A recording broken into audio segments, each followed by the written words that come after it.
What does a man learn when he's at his physical, emotional, mental, and spiritual edge?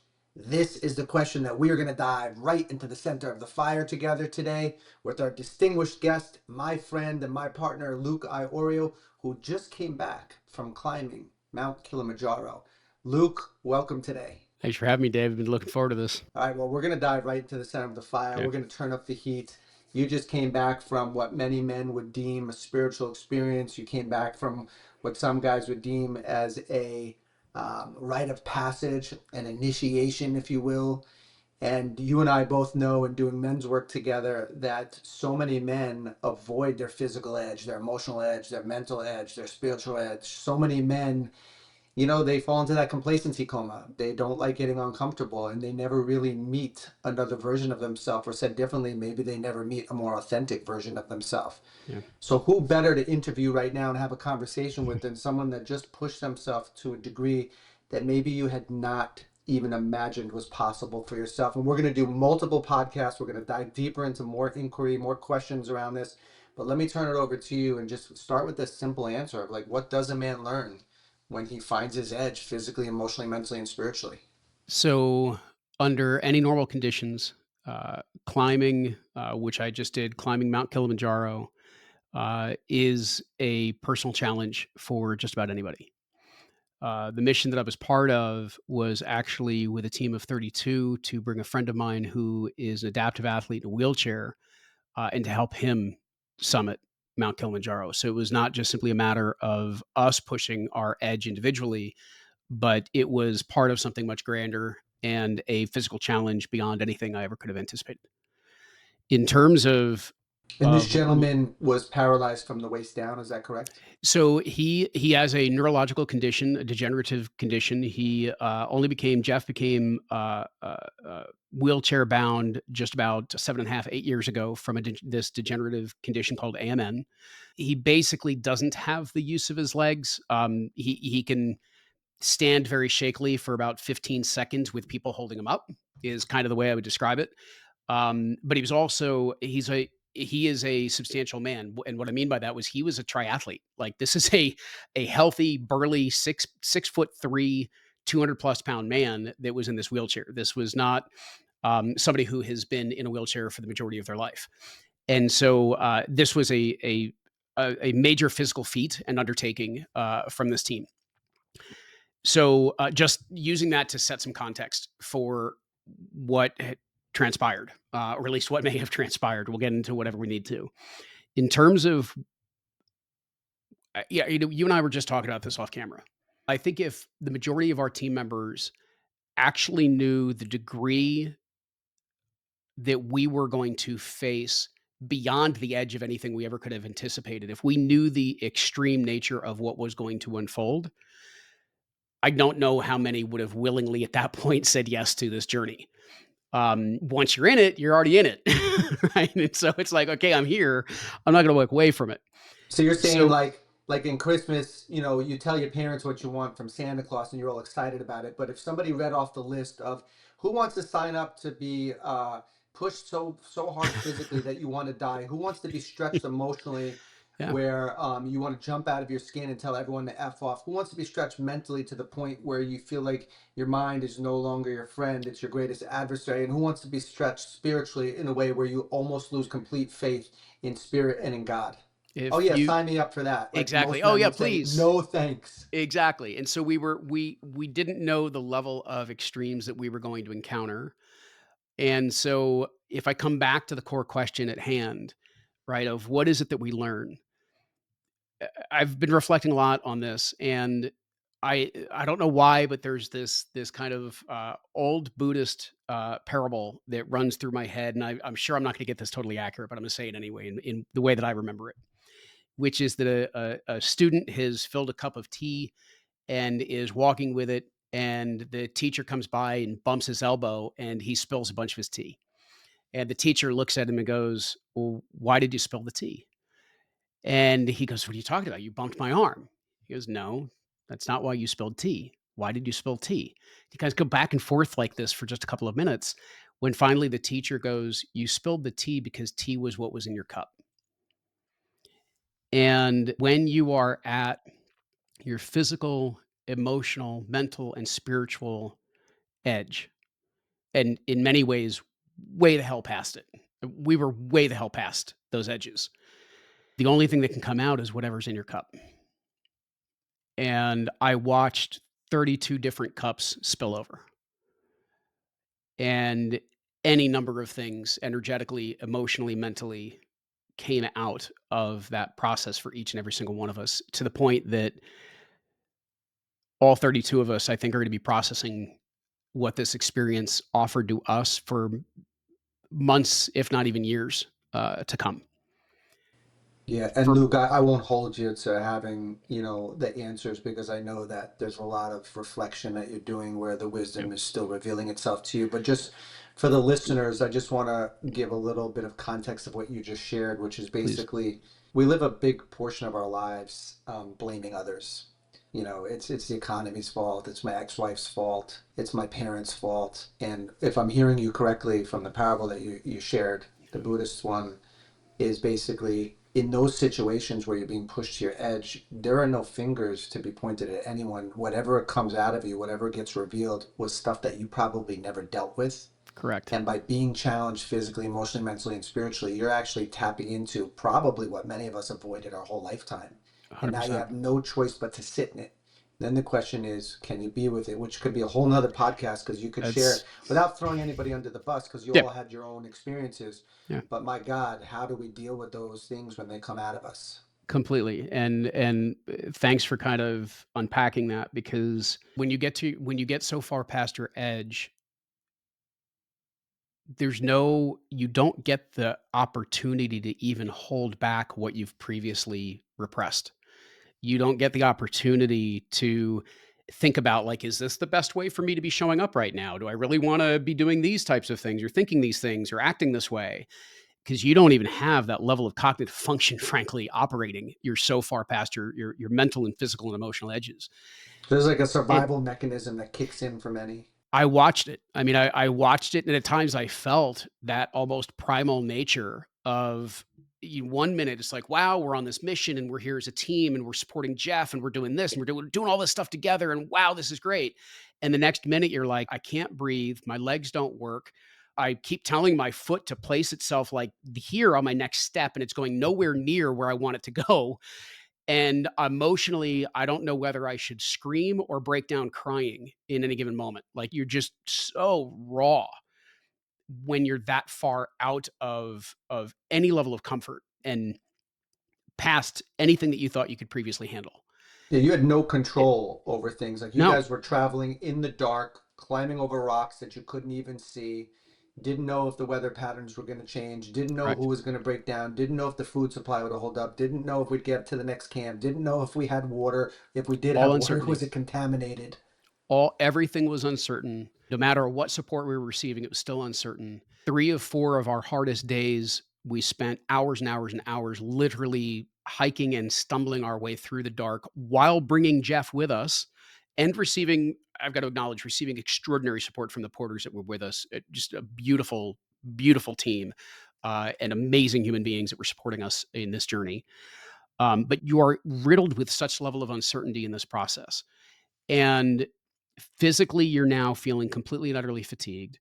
No matter how much water intake we could get, it wasn't enough. No matter what food we were putting into our bodies, it didn't seem enough, or it didn't seem like it was the nourishment that we needed. We were, you get to a point where you are oxygen deprived. We were, the higher you get up on the mountain, you're 3+ atmospheres above sea level. At the highest points on Kilimanjaro, you're at 50% oxygen. And so you're not mentally operating the way that you could anyway. You're also not getting the level of oxygen you need to your muscles to be able to feed them, to be able to operate properly. Emotionally, at that point, because you're mentally just barely focused on whatever's in front of you, if you even can focus. I watched team members get brought down the hill by porters underneath each arm, literally carrying them back to camp. At that point, emotionally, you're spent. You're raw in the way that you show up. And so the level of relational dynamic with others is not as strong as you might like it to be at those moments. and you're left with this mirror image when you get out of the situation. Okay, not in the situation. In this situation, there's no processing. When you start to get out of the situation, you're then faced with that question of, did I show up the way that I had hoped I would show up? I know a lot of team members who are struggling with that right now. I know there's elements of me that I've struggled with in that process. And as much as I'm at peace with pretty much everything that I personally was part of, there are still those questions. There are still those what ifs. There are still those doubts that creep in of how I could have done certain things or been something else to others or made different choices along the way that would have supported this process in a different manner. Um, you just get to those edges. And so And can I create a little context of what I think I'm hearing you please, share? Because the guys listening now most likely tuned into other episodes of our podcast here. We've talked a lot about this force that we all have to overcome in our life, which we call our identity, which is, how I want others to see me. Oh, I want to be yes, seen as a teammate. I want to be seen as a man of commitment, a man of integrity, a man of honor, passion, a man of grace and gratitude. So we have all these ways that we'd love to be seen, and then some of us, obviously, we look in the mirror, we don't necessarily see that guy, but we want to sell this other version to the yeah, world. And what I'm hearing you share is that how you'll know if you're really in alignment with how you want others to see you is when you're challenged physically, emotionally, mentally, and spiritually in a capacity that pushes you beyond your edge, where whatever you didn't deal with in your life, whatever shadow you didn't unearth, whatever triggers and traumas and hurts and wounds that you never got with, guess what? It's going to show its ugly head in the face of these circumstances. And then you have nobody to answer to other than yourself in those moments because you can't point your finger outward. you can't because you have no more energy left to control, right? So when you are that far out over your edge, that far out over your skis, you don't have the emotional or mental capacity at that point to control the way in which you are showing up, let alone control the way other people are seeing you. And so you are just showing up in the rawest form of who you are. And any of the baggage, any of the shadow, any of the wounding, any of the ways in which you have been conditioned to handle stress and adversity and conflict within your life, they're going to pour out of you. Um, you don't have the faculty to hold it back. You just don't. And, I've said this for so long. I wish there was a way to show all human beings, but specifically for men, because I see this so often with men. I wish there was a way to help men create change and transformation in their life before they really truly hit crisis and need it. And I don't know if that's possible. Like I don't know if in our design as human beings, whether or not we can really truly see what's coming down the road and make the changes in advance of hitting some level of pain and crisis to facilitate that transformation. And so, not knowing whether we can do that in advance or not, you can choose to put yourself in situations that are going to challenge you, that are going to test you beyond what you think are possible. And it's almost like a voluntary challenge, a voluntary crisis. Like I said, I don't know if everybody would have agreed to do what we just did had we known the extreme nature of what was there, but we voluntarily did enter ourselves into that. And because of that, up to each individual to then process what occurred when we got past that point of being able to control ourselves, got past that point of being able to hold anything back, and revealed whatever it was that got revealed within us. where And where you all were pushed beyond your edge. where we all were, we were all there was, I don't think there's anybody that would tell you that they were not pushed at some point well beyond their edge. Yeah, And and so, also what I'm hearing you share is most of us fall into a life where we just want more and more and more certainty, things we can control. And we've heard expressions like your growth begins at the end of your comfort zone. And so each of you stretched yourself way beyond your physical, emotional, mental, and spiritual comfort zone. But that's where the growth is because that's what gets revealed of what hasn't been yes. dealt with yet. Well, that's it, and it's we live in God, not just being in the environment that we were in Kilimanjaro, but spending the couple of weeks that I did in Africa. You come back and you look at where we are here in the States, or even just in Western civilization, and the one of the greatest crises that we have is the crisis of comfort. we seek comfort and safety and certainty and control and all these things, and we never put ourselves into these environments intentionally, or rarely do we put ourselves in environments intentionally that are to challenge us in ways that we haven't been challenged, perhaps ever before in our life, let alone anything certainly recently. And so when you get to that point and you experience these moments, you have that opportunity to look back and say, okay, so, and I went through this with a couple of conversations where people were stepping away and saying, well, I guess maybe that's just who I am. And I said, no, no, no, no, no. It's not who you are. It's what you've been conditioned to be. It's how you've been conditioned to respond to circumstances that were beyond your control and outside of what you thought your capacity was. But it's You not mean who that you people are. were judging themselves They were harshly? judging themselves, and they were, questioning themselves, and they were allowing, whether it's guilt or resentments or angers or frustrations or resignations or any of it. Doesn't matter what it was, any of it. It's not who you are. And I think that's part of what you were getting at, is that when you get to that point, you get to see what it is that has spilled out of you. You get to see what are the masks, the armor, the coping strategies, the conditioning that you've acquired through a lifetime that isn't actually you. But unless you put yourself in a situation that's going to surface those things, you don't really work on them. And so instead, we don't do that. And then we wait for the crisis to come, as a divorce or as an illness or as a layoff or as a bankruptcy or et cetera, et cetera, et cetera, et cetera, an addiction. And now all of a sudden we're fighting for survival again. And when you're fighting for survival, you're not functioning at your best, because you're not functioning from the higher cognitive self, let alone the higher self that you actually are. And instead, only now your stressors and your wounding and your masks and your safety mechanisms are all coming out of you in a moment that you actually need to be able to rise. So, how do we put ourselves into situations that we can challenge and test ourselves voluntarily and consciously, mindfully, so that we can then step back and say, what do I want this to mean? What did I learn about myself? Not to beat yourself up, but to say, here's where there's something I still need to face. And wow, look at where I excelled. I can't even believe it. That actually went amazing. And being able to play with that and to be able to intentionally go through these processes. You said it before.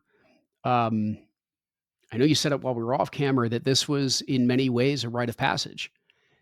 It's one of the things that we have lost as a Western society, certainly, is to put ourselves in these rites of passage, meaning these recognizable ceremonies and traditions and rituals that Initiations. initiate us, that have us recognize that we're moving from one state of self to a new state of self based on some level of ceremony, passage, challenge, rite, et cetera, that we're going to go through.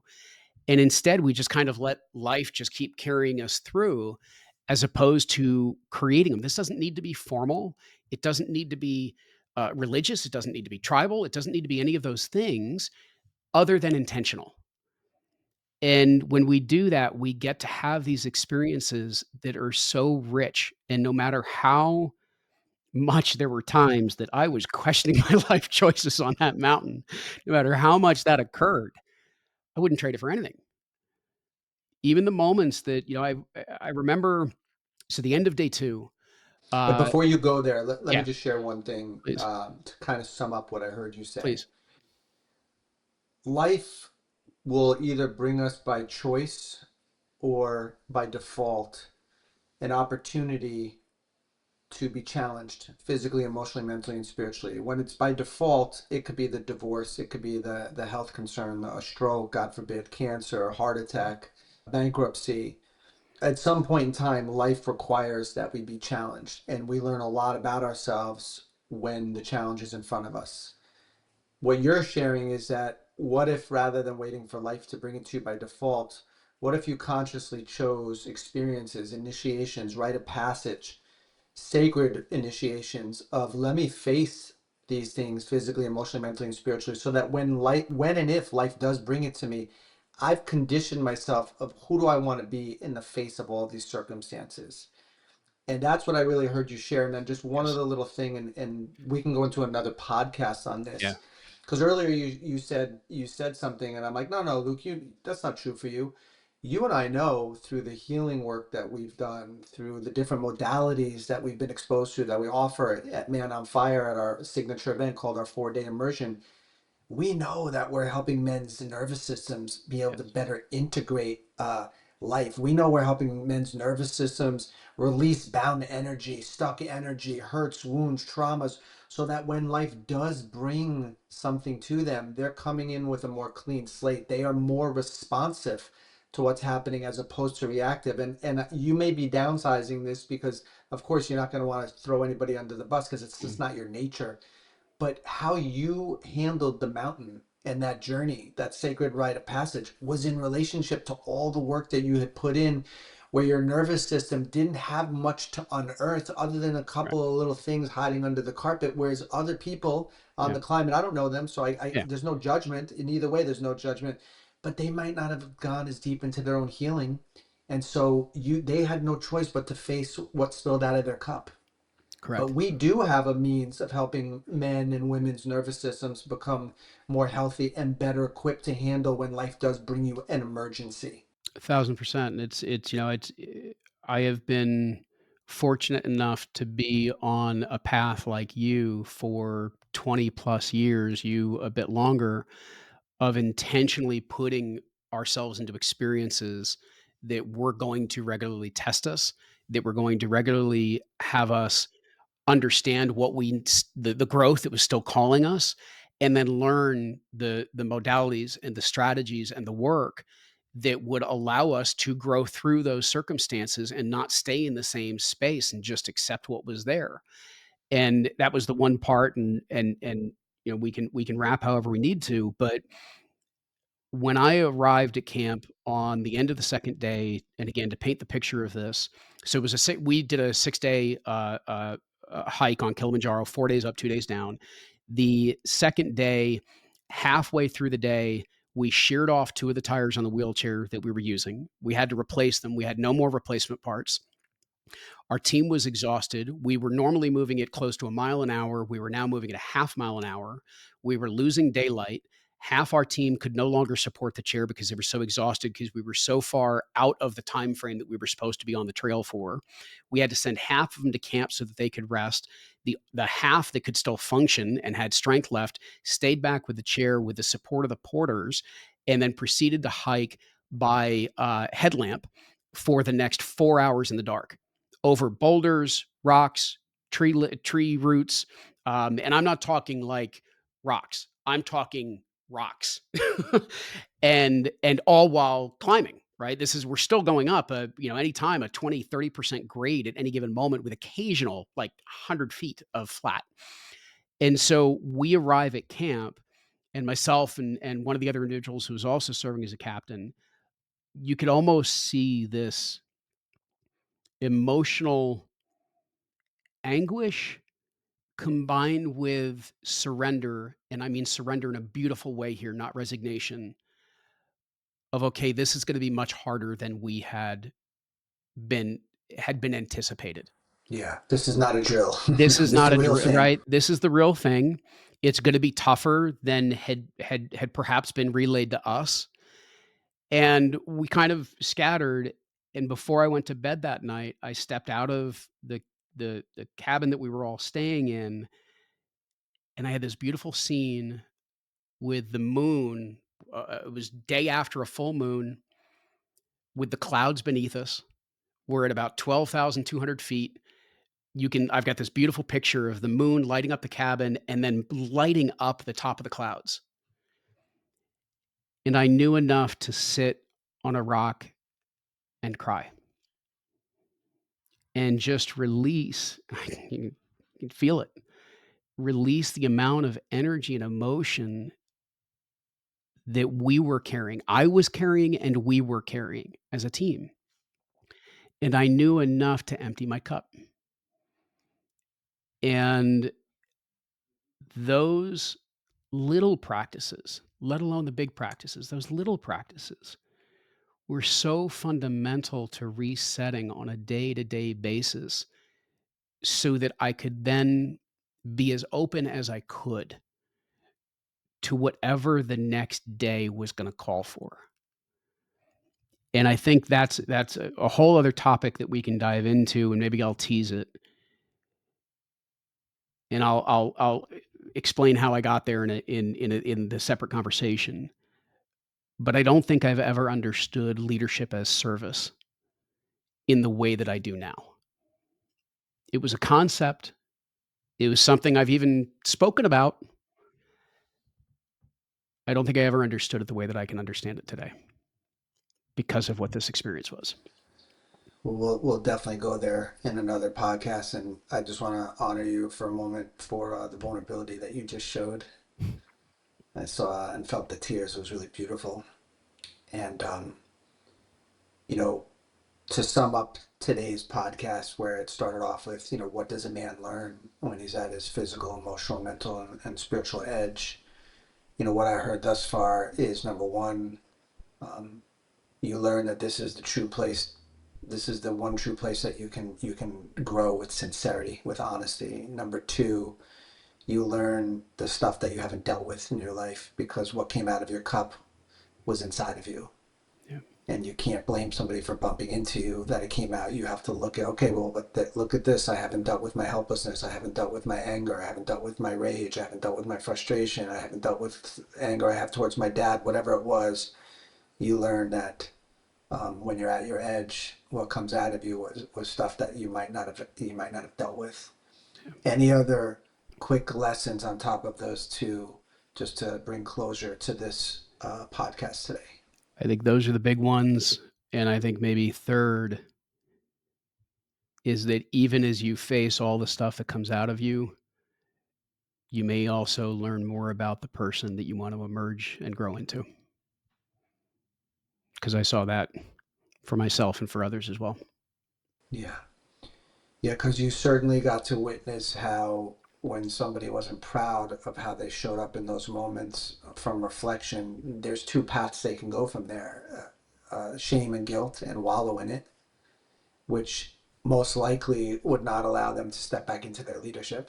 Yeah. Or they could learn the art of self-forgiveness. They could learn, wow, these are things I still have to deal with in my life, and find ways to grow through them by not denying them, by acknowledging this is what was real, this is where I was at, and can I be in the acceptance of this is where I was at?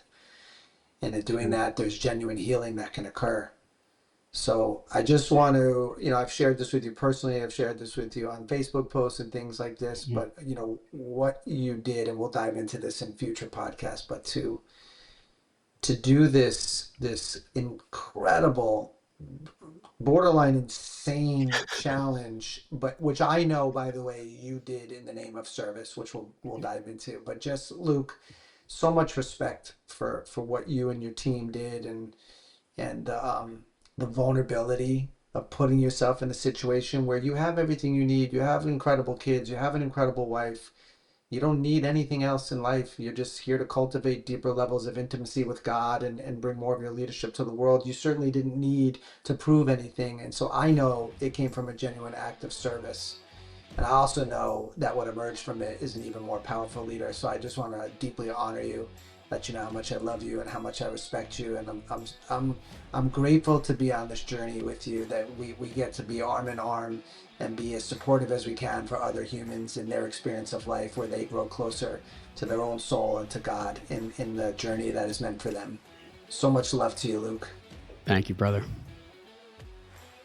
If you like what you're seeing and hearing, then hit that like button and subscribe to the channel and click the notification bell so you'll know the next episode has dropped.